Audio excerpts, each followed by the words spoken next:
Hello, my name is Sarah Roberts, and welcome to my fourth book critique. My featured text today is the well-known and loved award-winning book, The Very Hungry Caterpillar.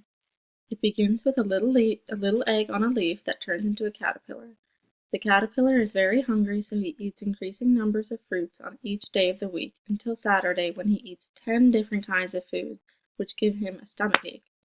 On Sunday he eats a leaf, which helps him feel better. But now he is a great big caterpillar.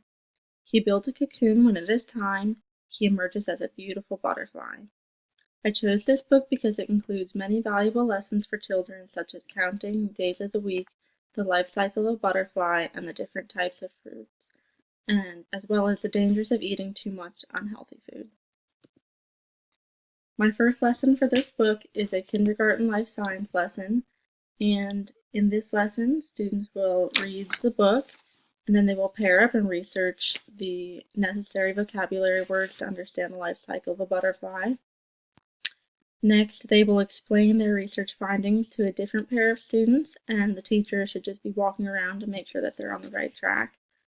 Then the teacher will ask the students what they think caterpillars need to grow and turn into butterflies, and students will research to determine those answers. Students will then create a photo collage using Canva to explain the life cycle of the butterfly, and they should just include any information and pictures that they think is relevant. And then finally, students will present their finished collages to the class, and they can be printed out and hang them on the school hallway to show their work. This is an example collage that I made for students to use as an example for their collage. The next lesson that I created for this book is a kindergarten health lesson, and students will learn why it's important to eat healthy food. The teacher will ask the students why they think it is important and what they think happens if you don't eat healthy. Students will then discuss with each other their answers, and the teacher will call on each group to communicate the answers they came up with. The teacher will show students what a healthy plate looks like and how much dairy, grains, and other types of food should be on it. The students will then research the different types of fruits and vegetables, and will create posters displaying what a healthy plate looks like, and will present them to the class. The next book that I read is called Madeline, and the story is set in Paris.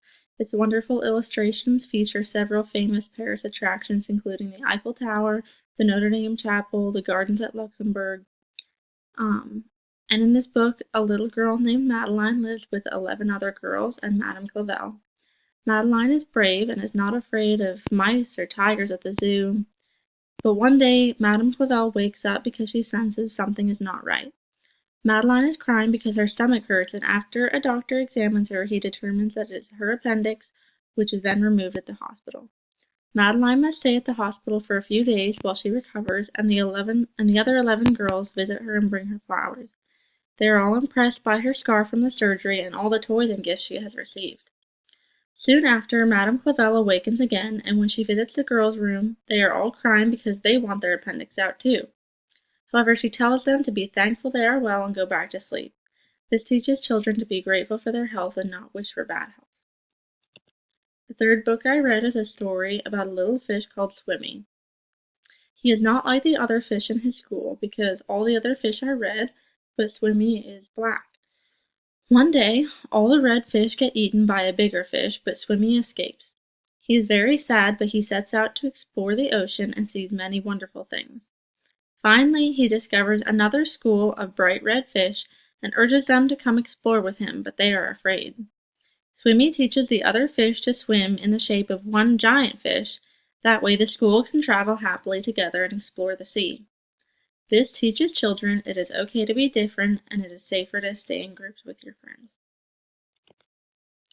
Next is a book called Officer Buckle and Gloria, which is about a policeman named Officer Buckle who is always thinking of useful safety tips.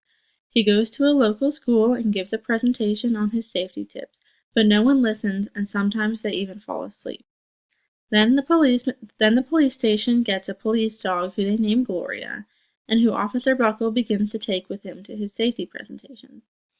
When he has Gloria on stage, all the kids listen to him and they love his tips. He and Gloria become famous and even get on TV until Officer Buckle becomes discouraged because he believes no one is looking at him, only Gloria. So one day Gloria tries to give the presentation without Officer Buckle, but everyone falls asleep and there is a huge accident at the school. All the students write letters to Officer Buckle and he realizes the best safety tip of all is to never leave your buddy.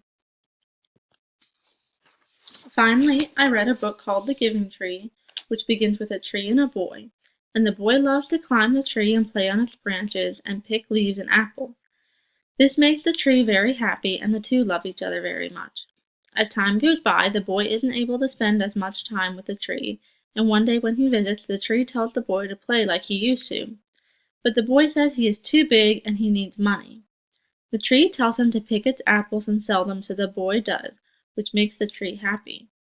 He comes a while later and the tree tells him to play like he used to, but the boy says he is too busy and he needs a house this time. So the tree offers its branches to help build the house, and the boy takes them. And this too makes the tree happy. The next time the boy visits the tree, he is too old to play, and he tells the tree he needs a boat. So the tree offers its trunk, and the boy takes it, which makes the tree happy at first, until it realizes it is now only a stump. Finally, the boy comes back, but this time he is very, very old.